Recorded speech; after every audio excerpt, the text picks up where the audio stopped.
of the anti-Madison Woodrow Wilson, who gave us World War I, the Federal Reserve, and the administrative state.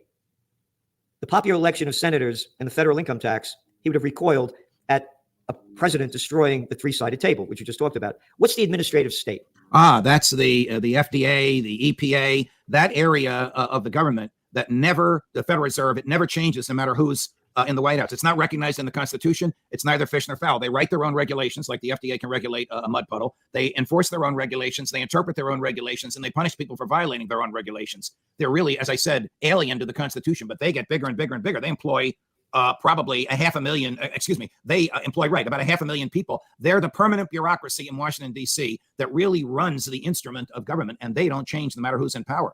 Even when Donald Trump appointed a more rational-minded head of the EPA, they still came out with these crazy regulations preventing you from building on your own property. The FDA, you and I have railed against vaccines and mask mandates. The FDA is the ones that are responsible for all of that. The FDA under Donald Trump, the most anti-administrative state president in the modern era, still was saddled and burdened with all the laws that previous Congresses have written that gave all this authority to the administrative state. Wilson's idea was the people are too stupid to govern themselves.